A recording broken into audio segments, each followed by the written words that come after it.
This is the Read to Lead podcast, episode 446.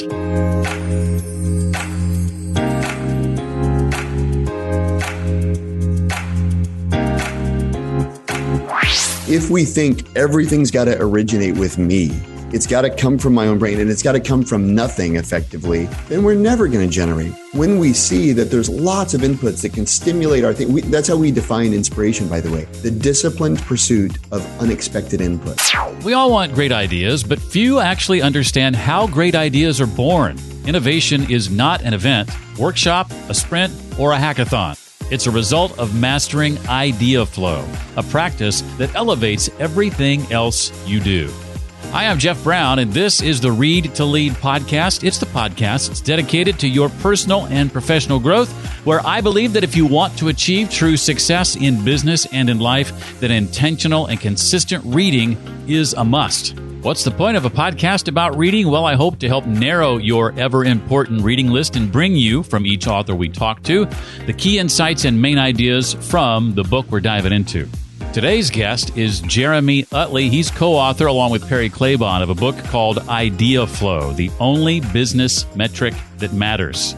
I'll be asking Jeremy to share why he believes there's no such thing as a creative person. Rather, it's a skill set. You've either developed it or you haven't. Why creativity is important to every organization, not just the, quote, creative ones. Some of the misconceptions that keep individuals and teams from innovating more routinely, and plenty more.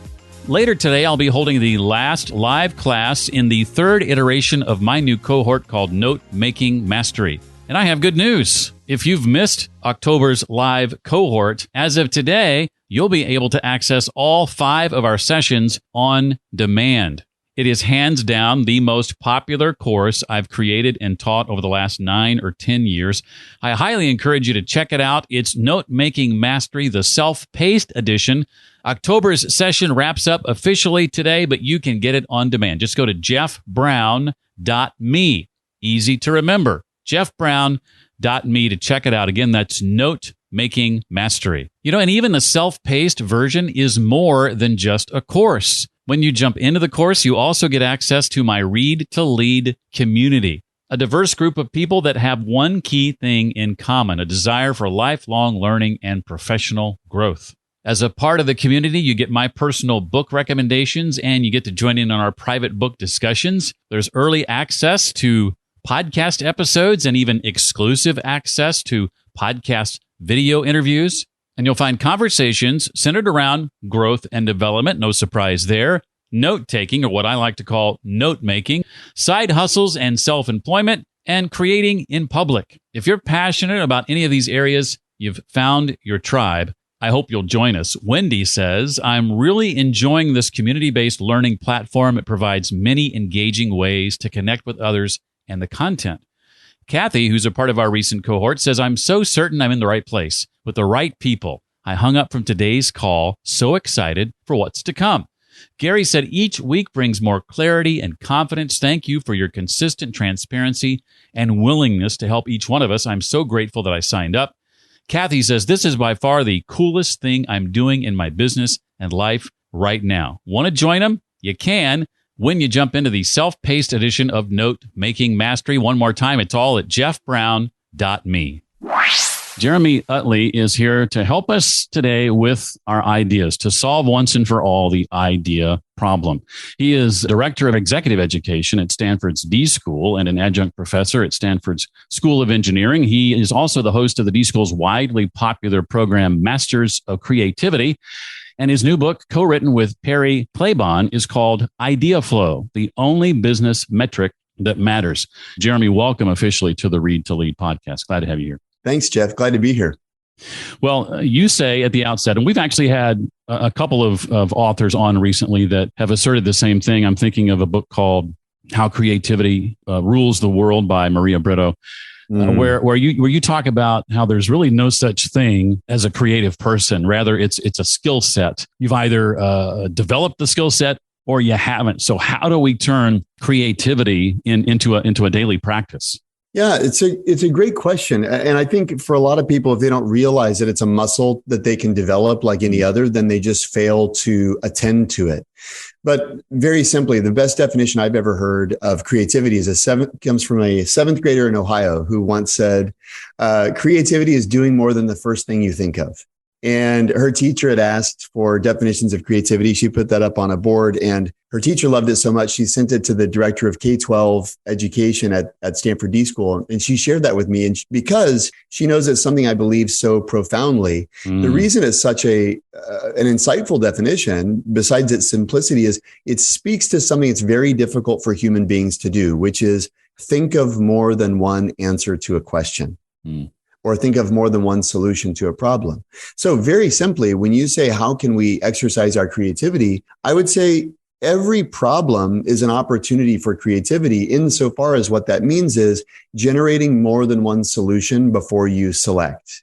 And we actually advocate doing that at least once on a daily basis. We called it doing an idea quota, where every day you take something that you're looking for the right answer to, which few of us are doing math problems. So there is no one right answer, right? Right. And instead of looking for the right answer, try generating lots of answers. And to us, this kind of gets to that creative mindset. I think it was, I'm probably going to get this wrong. I think it was Feynman who talked about writing down your 12 favorite problems. That's great. When you're consuming other content, other people's work, books, podcasts, articles on the web, videos, etc., to think about consuming those through that lens of how are these things I'm consuming going to help me solve one of those problems? Yeah. I mean, it's another great strategy. One of the assignments that students at Stanford have been given since the 1960s came from Bob McKim. He's a progenitor of the Stanford Design Program, and one of the things he regularly assigned students was what he called keeping a bug list. And this is long before computer programming, entered the kind of common parlance. What he meant was keep a list of the things that bug you, write them down, because those are the seeds of innovation. And so I agree, just like Feynman, just like Bob McKim, keeping a list of things that bother you or problems that you're thinking about solving. Creativity is making these connections, and it's the art of solving problems. And if you become aware of problems that could be solved, if you become aware of connections that could be made, all of a sudden you find possibilities for it. You may not have called it creativity before, but I mean, just by way of example, my little sister played volleyball in high school. We go to the grocery store. We're not on the volleyball court. Her coach isn't around, but we go to the grocery store, and my mom asks her to grab a jug of milk from the refrigerator, right? She goes to the refrigerator. You know what she does, right? She takes the jug out, and on the way to the cart, she does curls, right? Because to every athlete, every jug of milk is a dumbbell, right? And to someone who wants to exercise that creative muscle, that's the athletic mindset, right? We're always exercising. And if I had said, Rachel, what are you doing? Your coach isn't here. She'd say, what's wrong with you? Like, that doesn't mean I can't be getting stronger, right? And the same is true of creativity. When you become aware that the flexing the muscle of generating more solutions or ideas or answers than you think you need is a creative act, you start to see, wow, what am I going to title this podcast episode? How about we try 5 titles before we select one, right? What am I going to put in the subject line of this next email I'm sending? How about we try 5, right? All of a sudden, there's opportunities, just like doing a dumbbell curl with a gallon of milk, to build that muscle. And what you find is that muscle then can be used when you need to call on your creativity later. You're used to this practice of generating more volume than you think you need, which is at its core a creative act. And to not curl that gallon of milk is a missed opportunity for sure. Huge, right? Why not? And by the way, if I'm wrong about Feynman being the author of the 12 favorite problems, I'll correct myself in the show notes. Please, eventually. no, and let me know. I'd love to know. That sort of begs my next question. Why do you think creativity is important to every organization, not just the creative ones? Because I'm assuming over the years you get pushback from leaders who suggest, well, that's not us. That's not the kind of company we are. It's funny. I would say leaders I don't get pushback from. I think IBM did a survey of like 1,500 CEOs saying what's the most important leadership trait for the next generation. And creativity was unsurprisingly the most important. Oh, right? Wow. So I think as far as leaders are concerned, no leader doubts the value of creativity. I do think that there are people inside organizations who either think, 1, I'm not creative, or 2, I'm not in the creative part of the organization, or 3, our organization isn't creative. So, whereas there are other organizations in our industry that are, but we aren't, or there's other departments in the company that are creative, but ours isn't, or there are other people in the company who are creative, but I'm not. I've seen all, permutations of that. But to me, the striking thing actually, Jeff, is that leaders value creativity. They value innovation. And it's almost reached a fever pitch in terms of hype. It's a very hyped topic, innovation. You can't find a, annual report that doesn't mention innovation as a core pillar, right? And yet it remains undernourished and underdeveloped as an individual and organizational capability. Most people approach innovation as a moment or an event, like they have a hackathon or they have a sprint or they have a brainstorm, right? And then they relegate all their creative acting to that moment, to that event. And what we say is, if creativity and innovation is a practice, as we were talking about earlier, and if you aren't regularly attending to the muscle, you're going to show up to the sprint with Cheeto stains on your jumper, right? Like you haven't stretched, you haven't done exercise, no wonder you pull a hammy when you do a sprint. You haven't been training, right? And so if the event is the only time someone exercises their creativity and the muscle of innovation, to me, it's totally unsurprising that the results there are lackluster. And related to that, you talk about this concept of, and I love this phrase, I'm probably going to steal it at some point. I'll give you credit, I promise. Please. Diversifying your portfolio of perspectives. And when I hear that, the first thing I think of is something we were talking about a little bit ago. I can't remember if it was before we started the recording or not. But when I hear that phrase, I think about, the books I read, the podcasts I listen to, the videos I watch, TED Talks, et cetera, the articles I read on the web. What does it mean to you to diversify your perspectives? How does that sort of manifest itself? First of all, there's a bunch of different ways. And in one of the chapters of the book, we really go through a bunch of different levers, really. Almost someone can conduct a self-assessment and say, what's natural to me in terms of diversification strategies and where maybe have I never thought about looking? So there's a lot of ways to do it. The fundamental thing is creativity is a function of input, not output, right? When we think of creativity, we often think of the work of art, right? Or, wrongly associated with artistic exclusively, but take the work of art, right? We see that painting is creative. One of the big things that, artists know, for example, is creativity is actually about input. It's actually about seeking what they call inspiration. In the corporate world, when we think of inspiration, we think of a cheesy poster that's got like a, salmon swimming into a grizzly's mouth and it says courage, but designers and artists and performers think about inspiration as I taught a class with a hip hop artist named Lecrae, and we were giving our students an assignment to go get inspired in the world. And I could see on their faces this look of, I recognized myself in it because 10 years earlier, I, as a, former management consultant, spreadsheet junkie, MBA, had married a fashion designer, and my fashion designer wife kept mood boards and went on inspiration trips. And I'm like, where do you put that in a spreadsheet? I don't know what to do with inspiration, but being married to her and working at the Design Institute, I started seeing the value of inputs to drive fresh thinking. And when I saw these students, 10 years later, giving us this blank stare, I saw myself. And I said to Lecrae, I said, what do you think about inspiration? And he said something I'll never forget. He said, inspiration's a discipline. And I realized in that moment, for these students, it's not even on their radar as a possibility, let alone a routine that they regularly engage. And so that's kind of the fundamental thing. First of all, is seeking input as a way to drive different output. Now we get to this idea of perspectives. It's one of many ways to seek input, right? Yeah. But when you think about the diversity of perspectives that you're bringing to bear on problems, one of my favorite examples and one of the practices that I've actually personally adopted is Ben Franklin's Junto. So I don't know if you're familiar with Franklin's Junto, but you look at a guy like Ben Franklin, one of the most accomplished, not only authors and inventors, but also statesmen in colonial America, right? He invented the lightning rod and he mapped the Gulf Stream, and he came up with the idea of public libraries and fire departments and the Continental Congress, right? You go, how does a guy like that have so many? If I just give me bifocals and I'd say my life was well lived, right? Just one thing. Well, one of the things he did was every week for 30 years, he met with his Junto. It's a leather aprons club, a group of artisans from other industries who he would regularly meet with. And they had a list of questions they would review. Things like, has anyone moved to Philadelphia that we ought to know and why? Has anyone's business fallen into disrepute recently? And for what reason? Are there advances in the sciences that have bearing on our businesses and trade, right? And on and on and on. They would ask all these questions. And you realize, oh, contrast that with my daily life. And I'm sitting and with my team, working on the same problems, interacting with the same people. My anecdotal straw poll of most professionals is they spend 99% of their time with the same 5-person team all the time. Mm.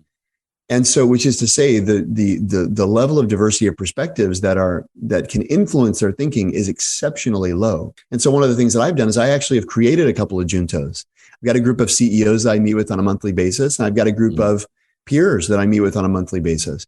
And we talk about questions related to exploration, related to innovation and growth, et cetera. And for me, deliberately carving out that space like Ben Franklin did on a regular basis, not to just get beyond my team, but beyond my organization and beyond my industry, I found it to be an indispensable source of inspiration and source of fresh thinking.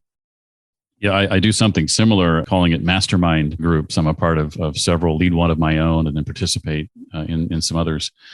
To your point, in school, we were taught, right, not to look at someone else's paper during a test or copy someone else's work. And that's good advice considering, the context. But unfortunately, I think, Jeremy, as adults, that's led many of us to believe that anything we create has to be 100%, our own idea and 100% coming from us. It has to be completely original to be truly ours. Otherwise, we've cheated or we've glanced at somebody else's paper. And I think nothing could be further from the truth. I think that's impossible. I think the actual truth is all creativity is remixed. All of it's borrowed. And in any given situation, you don't only want to draw on your own best thinking at that moment. Right. If that's all you're leaning on, you're not going to go very far. You need and you want to be able to draw on accumulated wisdom, not just of yourself, but others. You need to call upon all these examples and models that you found from across your life experience. One of the things you're making me think of, Jeff, is there's a mistaken belief that an idea is this mystical thing. If I ask you to define idea, or ask your listeners to define idea so that my 5-year-old daughter could understand it, it's a worthy, I hear that 5-year-old girls ask more questions than any person on the planet. And that's, I can say, is true. I took her on a walk last night. We do a monthly date night, and I took her on a walk last night. She didn't stop talking from the time we left the front door until, it's just and daddy, and which is great. Try to define idea. It's actually really hard to do. And if you think about it as original from nothing, you're in trouble. And even cognitively, neurologically, because an idea, our brain can't make something from nothing. It doesn't happen. It's impossible. It's cognitively, neurologically impossible. What our brain does, and when we get this sensation of idea, is we make a connection between two things that we hadn't connected before. And when you realize that an idea is just a connection, all of a sudden the pressure goes down, right? Mm-hmm. Because you can see connections. As long as ideas are this mystical thing that I can't really even define, it's really hard to generate them, right? I had a student who's an entrepreneur, who's a very enterprising young man from India. And he pulled me aside one day after class. He said, "You have no idea what a relief it is to hear that ideas are just connections." Because I can make connections. I never realized that. And to me, getting back to your idea about cheating off of a test or something, if we think everything's got to originate with me, it's got to come from my own brain, and it's got to come from nothing effectively, then we're never going to generate. When we see that there's lots of inputs that can stimulate our thing, that's how we define inspiration, by the way, the disciplined pursuit of unexpected input. And when we see that what we need is unexpected input, it changes the way we interact with the world, and we interact with collaborators and our teams and our customers, et cetera. And we recognize that our ideas don't come from nowhere. They come from somewhere. And the problem is we got to get somewhere to find them. Yeah.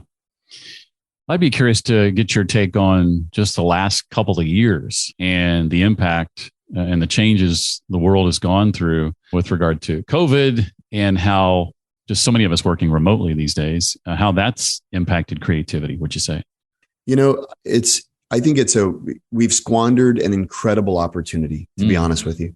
And the reason I say that is this: our offices, I don't believe are really ever the place where creativity thrived. If you think about the brainstorm, and your conference room where you used to have a brainstorm, nobody's longing for that conference room. People dread it. They roll their eyes. So I think this notion of that creativity is something that thrives in the office and, has kind of wilted on the vine because we're at home. I don't buy it. I think that we have some outdated expectations and norms, anachronistic even norms and modes of behavior that are keeping us from being creative. But, it's fascinating. Just take, for example, this idea of input and inspiration, right? If you and I are in the same conference room, we both look to our right.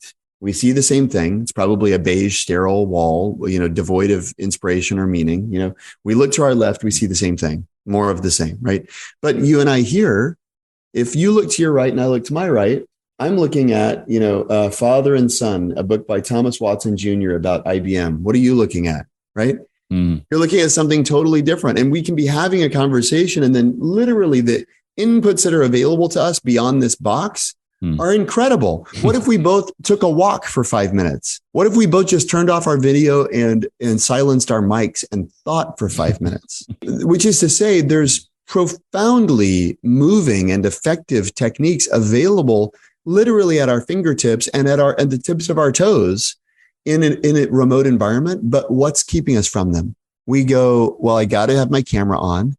I got to be responding to every Slack message as quickly as possible. We've got these Pavlovian notifications coming, keeping us doing low leverage, highly efficient, very poorly in terms of effective kind of work. And to me, that's why I say we've squandered an opportunity. I feel that remote work has a potential to be an incredible boon to creativity, but we have to change our definitions of what work is. I talked to Helen Cupp a couple of weeks ago, who co-wrote a book. She's an executive at Slack, by the way. You mentioned Slack. She co-wrote a book called How the Future Works. Subtitle is Leading Flexible Teams to Do the Best Work of Their Lives. And with regard to brainstorming, she mentioned this idea that you made me think of called brain writing. And the basic difference is, and maybe you use a tool like Slack with your team to pull this off. You certainly do it a lot of other ways, but you spend the time leading up to the meeting sharing publicly your ideas rather than going to the meeting and using that time. Okay, we're going to brainstorm. Now you come to the meeting having already seen everybody else's ideas, and the meeting is to specifically discuss the already publicized ideas. And I just thought that little twist was a huge game changer. Well, there's a lot of research that suggests that the most effective way to generate ideas is actually to modulate between individual work and group work. And yet most of the time we think of it as a group activity, which we're all, and introverts rejoice. I don't think about it as only a group activity. I think we wrongly think of it as a group activity. The best thing to do, actually, maybe if I were to build on what she's suggested with brain writing, which I really, really like, we recommend kind of call it a 4-step process. Not to be overly prescriptive, but step 1, give people the prompt or the question and give them time to consider it individually prior to a meeting, right? So that's the individual time. Step 2, have a meeting that's dedicated to exploring and building on, rather than critiquing or evaluating, but building on in a divergent kind of a mode, one another's ideas. Okay. So that's like typical brainstorm, but it's been fed by individual time first. But then step 3 is Ari Pruglowski established that we have a longing for what's called cognitive closure. And it's highly psychologically distressing for us to leave something unresolved, right? So we get to the end of a brainstorm. You know what we do? We choose. Because who wants to leave the room with indecision? And yet there's some fascinating research that suggests that that most people's expectation, it's called the creative cliff illusion. Most people's expectation is that their creativity will degrade over time. And they assume that it's like a fixed quantity that gets spent, right? And the reason it's called a cliff is because if you ask most people to map their creativity over time in regards to any particular challenge or question or problem, it hits kind of a precipitous drop at some point in time. That's their expectation. But the truth is, these researchers have found that, actually, it doesn't degrade over time. And in fact, in a lot of ways, creativity improves. And furthermore, if you want to hit a creative ramp, expect better ideas to keep coming. And so to me, the way to kind of hit a creative ramp in this 4-step process is step 3. Instead of choosing, you tell people, we're not going to select until our next meeting, which is step 4. But between now and then, I'd like for everybody to think about what we've come up with today and see if you can't come up with any better ideas between now and this meeting next week? Almost always the best ideas come from that time that people spent away after they were inspired by being together. And then when you come back together to decide, you have all the stuff that you already generated in step 2, plus potentially a handful of even better ideas that could never have been inspired had you not decided to wait to make a decision. I love that. With great advice like that, you can be prescriptive all day long, as far as I'm concerned. Well, use it and see. That's the key. Use it and see if it works. Yeah. Well, share some of your advice that you offer leaders in the book to better identify and recruit and retain people who have the potential to maybe be your star creators on the team. One of the things that leaders can do that is so simple, but it's a profound shift because it's a shift in expectations from their team, is instead of being the answer gal or the answer guy, a lot of times teams come to the leader looking for the answer. What we suggest is leaders be the approach gal or the approach guy. And you can advocate for an approach without advocating for the answer. And what you do when you advocate for an approach is you empower the team to discover an answer that probably you didn't even know. But it all comes down to, is my identity one as I have the answers, or is my identity one as I equip someone with an approach? And a really simple thing, like I learned this from Astro Teller, who's the captain of Google X, Google's moonshot factory. I was asking him about this idea of volume. Perhaps we'll get to the idea of volume in a little bit, but he mentioned anytime a team comes to him with an idea, he asks, I want to see 5. And I said, wow, so what happens? He said, well, now there's kind of a reputation in the organization. People know that I want 5 ideas. So they often bring me dummy ideas. They often say, I've got this one idea I like, and then 4 other dummies. But he said, what they don't realize is many times one of their dummy ideas is better than their actual idea. And the point is, to me, it's a leadership strategy of, again, answer versus approach. If I'm the answer guy, a team brings me the idea, it's my job to evaluate it. If a team brings me an idea and I'm an approach guy, I say, what else have you considered? Are there any other ways to solve this problem? Is this the right problem to solve? Right? I'm not giving him an answer. I'm not the judge and jury, but I'm interrogating the approach and I'm providing guidance, because likely the team hasn't discovered the best answer. And even more likely, the team isn't even solving the right problem. And so I can kind of get stuck in this loop of helping teams evaluate the wrong answer to the wrong problem, or I can set them free and unleash their creative potential by orienting them around more solutions to better problems. You have to be willing to have enough bad ideas if you're ever going to find the good ones. And you talk a bit about quantity over quality. That's one of the core concepts of the book. What most people fail to realize is that the variable that's most highly correlated with the quality of your ideas is the quantity of your ideas. I think Linus Pauling, he's the only individual in history to win the Nobel Prize twice as an individual. He said, someone asked him once, and he almost won a third, by the way. He was neck and neck with Watson and Crick in discovering the double helix structure of DNA. And if he had done that, he would have won their Nobel as well. But someone asked him, how do you have so many good ideas? And he said, simply, to have a good idea, you have to have a lot of ideas. My question is, what's a lot? Yeah. That actually is an enormously important question. And for most people, as I survey rooms, I'll go around the country talking about these concepts. The mode answer I get is somewhere between 20 and 50. That's what people go, that's a lot of ideas to get to good, as defined as kind of a commercial breakthrough. And we actually have empirical research on this at Stanford. And so it's not hypothesizing. We know empirically the number's closer to 2,000 than 20, right? And so, and it varies, mileage varies by field, right? If you look at pharmaceutical discovery, the number's more like 10,000. When James Dyson was developing the bagless vacuum, he made 5,000 prototypes of that. The head of the Taco Bell Food Lab said she tried over 2,000 different versions of the Doritos Locos taco shell before she got it right. Okay. Which is to say, mileage varies, but the number is huge. When you say a lot, when Seth Godin says you have to be willing to have enough bad ideas, I wonder what's enough to most people. And I think for most people, enough is like somewhere on the order of 10 or 20, and then you get your good one. And, I was talking with another podcaster recently who's an author. He said he tries to write 1,000 words a day. And he said it often happens that 750 words in, he goes, oh, this is the big idea. And then he's off for another 1,500 or 2,000 words in 20 minutes, right? But the point is, wow, I get 750 words in before there's like something that can kind of hit the gas. That's amazing. And most people want to wait until they have that 751st word to ever put pen to paper. Yes. To me, I say it to my cohort members all the time, the Regional Lead Network folks. Writing is thinking. If you're trying to think without that being a part of the process, you're not doing the thinking, the level of thinking you think you are. For sure. I love that. You say in the book too that getting stuck, and I felt relieved to hear this, is not necessarily a bad thing. Why is getting stuck, Jeremy, a crucial part of the creative process, in your opinion? To say it differently, when are you not stuck? You're not stuck when you don't care. The reason that we get stuck on a problem is usually because we care deeply. And that is so important. If you don't care, don't bother.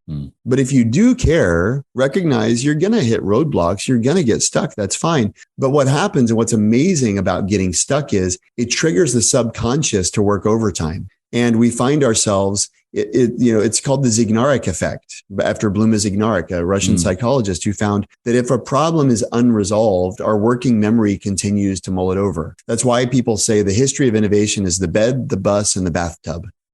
Right? It's because the things we care about, the things we're stuck on, our mind tends to come back to in unexpected times and unexpected ways. And so getting stuck is critical, not because like we're gluttons for punishment and we like getting stuck, but because one, it reveals you care.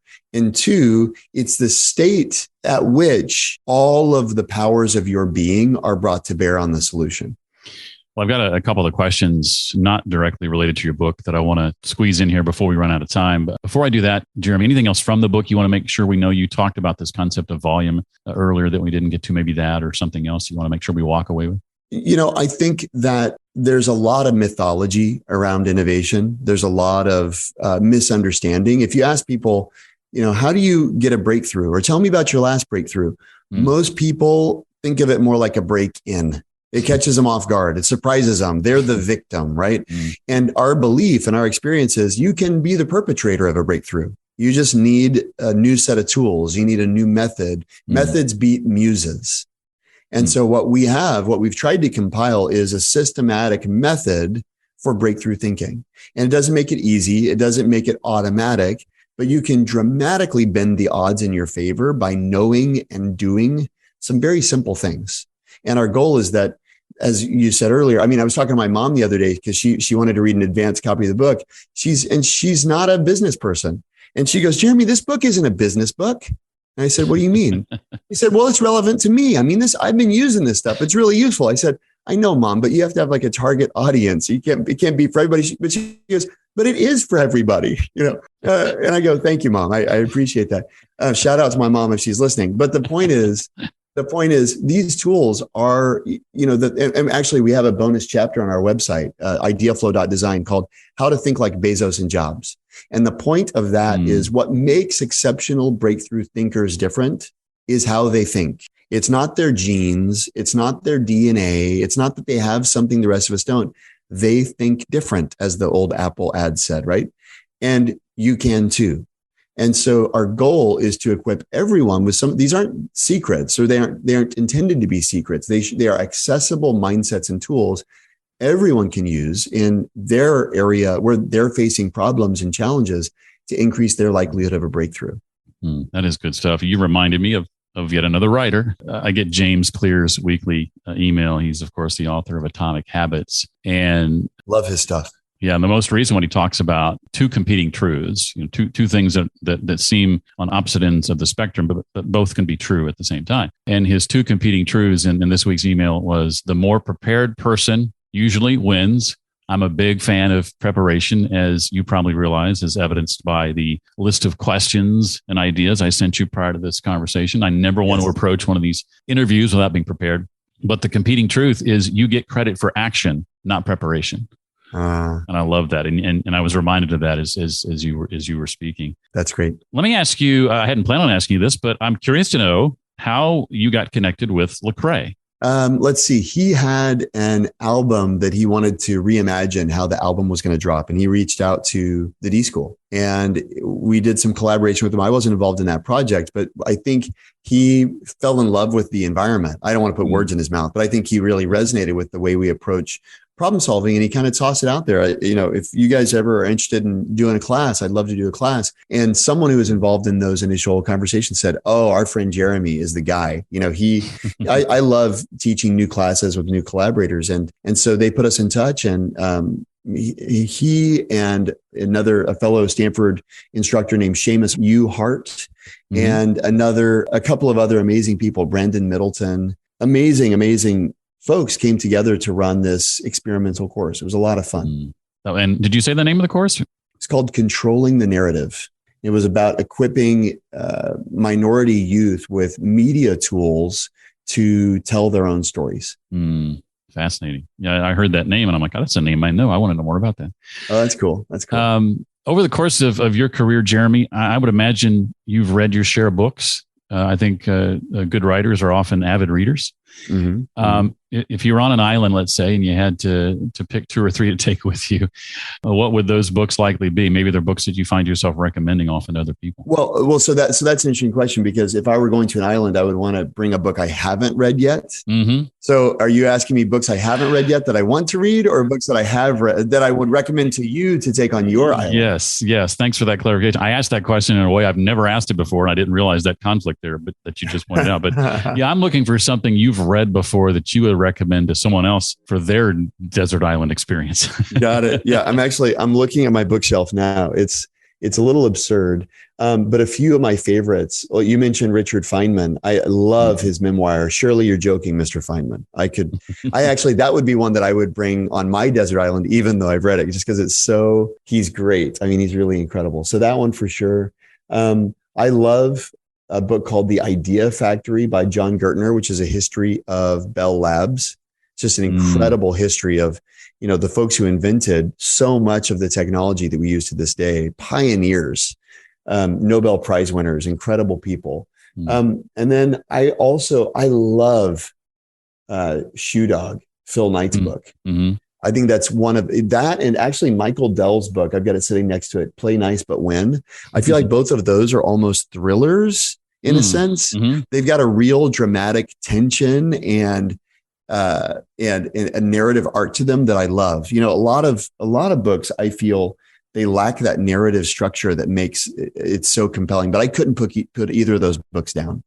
Shoe Dog, one of my brother's favorite books. I have not read that yet, but he's recommended it to me numerous times. You've got to. You'll love it. I've got it on Audible. I just haven't made time for it yet. I have a lot of books I've purchased that I've not gotten around to reading. Yes. Another hallmark of a writer. I want to ask you a question with regard to personal knowledge management. I love to ask this question of authors, in particular writers.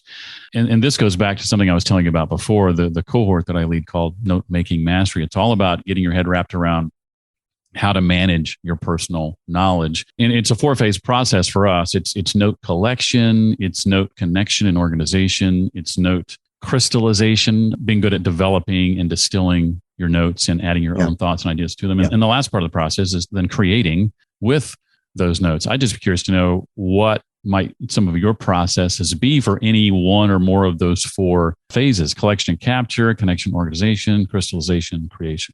For me, probably, and actually credit goes to Seth Godin for this, but I read once, he said, you should blog every day. And I started doing that. I literally put down the book that I had bought of his. I put it down, Googled how to start a blog, and started blogging that day. Wow. And, that's been years. So I've got my own, my blog is on my own site. It's called jeremyutley.design. And every day I write a blog post about innovation, insights related to discovery, to creativity, to problem solving, leadership, et cetera.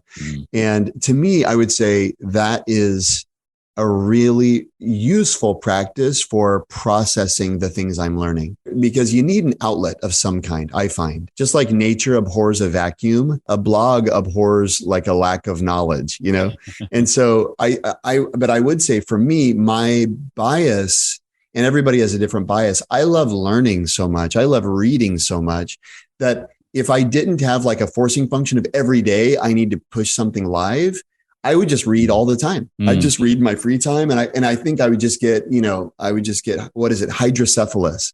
My head just gets bigger and bigger and bigger. And the act of actually sharing, a ritual around sharing, I think protects me from my worst impulses, which is I'm a voracious reader, but the simple lessons. And as you said, connections, the blog is the place where those connections get made. It gets made, and that synthesis happens because I try to write, in a coherent manner where each post is kind of an individually useful piece, but then it's linked to other stuff. And so for me, that practice of blogging is really, I've got, 200 Post-its on my desk here. I would be embarrassed to even show you. It's absurd.